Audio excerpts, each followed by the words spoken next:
Fala, povo do Teopomenta, muito bom dia, muito boa tarde, muito boa noite, dependendo aí da hora que vocês estejam assistindo esse vídeo. Hoje eu vou falar sobre a eliminação do Brasil de ontem, sobre a postura, quem foi bem, quem foi mal, se eu esperaria isso já, enfim, vou analisar aqui tudo nesse vídeo. Antes, estou aqui com essa camisa aqui da Copa do Mundo, né? Hoje aqui essa camisa da Copa do Mundo que meu pai me deu quando ele foi lá, quando ele viajou. Então é isso. Tô aqui com essa camisa e agora sim vamos pro vídeo.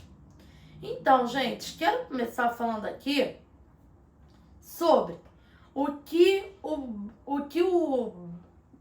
sobre a falta de comprometimento aqui do Brasil. Por quê?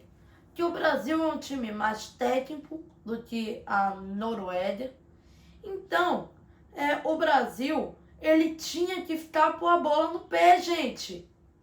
Como é que você deixa a Noruega tendo 60% da posse de bola, Brasil com 30% e 10% em disputa? Gente, mas o Brasil esperava demais a Noruega.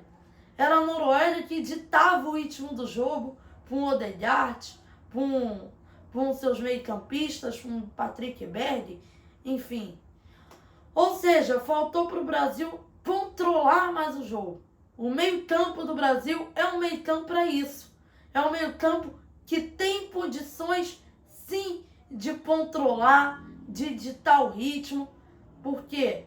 Porque juntando ali elenco por elenco, homem por homem, então os caras do Brasil são melhores.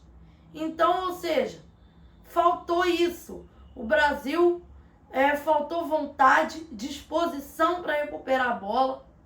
O Brasil dá a bola, o Brasil se fechar. Gente, como é que você... se você jogasse um pouco mais fechado com uma França, que tem jogadores extremamente qualificados. Um pouquinho mais fechado com a Argentina. Tá bom, beleza. Mas não tão fechado como foi ontem. Até dava ali, até dava pro Brasil, se fosse naqueles jogos mesmo, jogar menos fechado. Então, achei isso. Brasil tinha que ter vontade. Noruega estava em clima de Copa do Mundo, querendo ditar. E o que eu falei ontem, antes de começar o jogo? Só vocês puxarem o vídeo, tá? Se vocês quiserem puxar aí, vocês puxam. Eu falei o quê? Pressionem a saída da Noruega. A Noruega tem uma defesa frágil. A Noruega conseguiu fazer a melhor forma que ela poderia se defender com esse tipo de defesa, tendo a bola no pé. Foi exatamente isso que ela conseguiu fazer e com a total liberdade disso, certo? Então, acho que faltou isso aí. Outra coisa que também faltou, acho que faltou ali um meio-campista de ofício, porque o Gabriel Martinelli não é um meia, teve de olhar improvisado, nem pulpo nisso o Gabriel Martinelli. O Ancelotti tinha que ter colocado, né, o Danilo Santos, algum meio-campistas, que o Brasil perdeu no meio-campo, principalmente para o Martinho Odegaard, que é o principal cérebro desse time da Noruega. Aí, ele conseguia dar as assistências para o Haaland, né? E pronto, resultou aí nos gols, certo?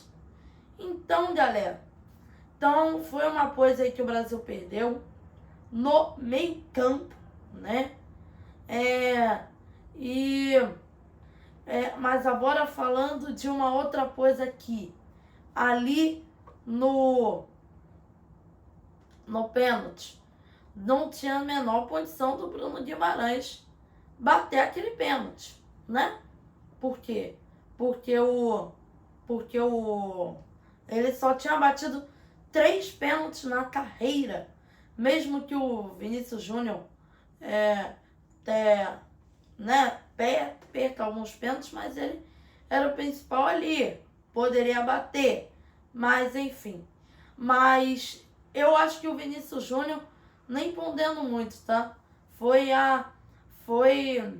uma boa Copa até que ele fez, certo? Até que eu gostei da Copa do Vinícius Júnior, certo? Então, gente, passando aqui para te lembrar de você deixar o like no vídeo, que isso é muito importante para o meu crescimento aqui no canal. Queria te convidar também a se inscrever no canal, que eu estou a 400 inscritos aqui. Vocês me ajudam nessa meta? Valeu! Agora eu vou falar de outra coisa aqui. Vamos falar agora sobre onde eu esperaria que o Brasil poderia chegar. Então, eu não esperava que o Brasil poderia ser eliminado numas oitavas de final. Eu também não esperava que o Brasil chegasse até uma final, ganhasse uma Copa do Mundo, porque o Ancelotti não teve tempo para trabalhar. Isso, o Ancelotti até quem eu menos fundendo, que o Ancelotti não teve tempo de trabalhar. Sempre botam a culpa no técnico, assim. O Ancelotti tem que ter suas críticas? Tem que. Mas é o que eu menos fundendo ali. Porque talvez ontem na tática poderia condenar. Talvez. A estratégia poderia. Talvez. Ter jogado menos jatos, mas isso também pode ser do próprio jogadores. Tinha que ter jogado uma raça maior. Enfim. Mas o que eu queria dizer aqui eu esperaria que o Brasil chegasse até umas quartas ou uma semi, no limite a semi, bem no limite mesmo. Mas eu não esperava que o Brasil ia ser dominado pela Noruega, de a Noruega ter dominado o Brasil na posse de bola, ditando o ritmo de jogo. Eu esperaria um Brasil classificado, ou um Brasil... Eu esperaria um jogo difícil? Esperaria. Mas esperaria o Brasil tentando ditar o ritmo mais do jogo. Certo? Cara, uma outra coisa que eu quero falar assim também. O círculo. O círculo, né? O círculo da seleção brasileira para a Copa. Isso foi um círculo muito ruim, galera. Cara, você nas eliminatórias, se for com a mesma pontuação do Paraguai, perdeu o Paraguai, empatou com a Venezuela em casa, a primeira derrota nas eliminatórias. E você sabe quem tem a maior culpa nisso? A CBF. Não teve um trabalho, os jogadores também pareciam que estavam em outro mundo.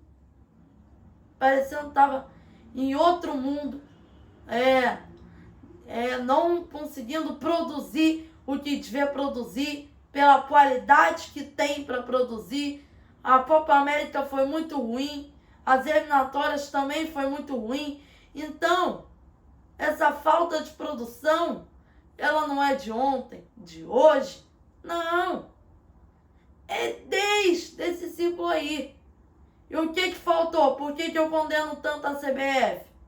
Trocou de técnico, presidente saiu, colocou o Ancelotti há 1 ano de uma Copa do Mundo, vários treinadores, faltou uma preparação, teve muitos treinadores diferentes, então, ou seja, precisa de um trabalho mais consolidado.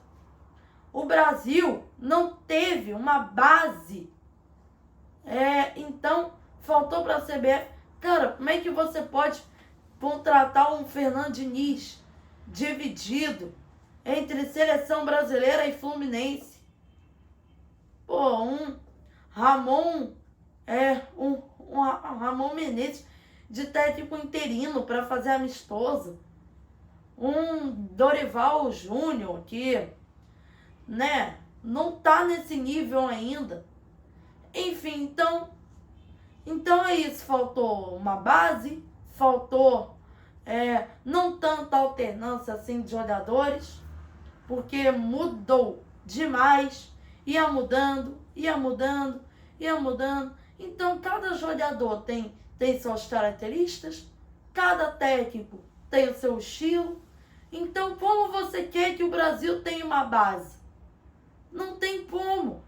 Então, tem que pensar nisso no próximo ciclo. O Ancelotti vai ter 4 anos para trabalhar, muito melhor, e pensar aí, né, CBF como vai fazer, e também, precisa ter mais vontade.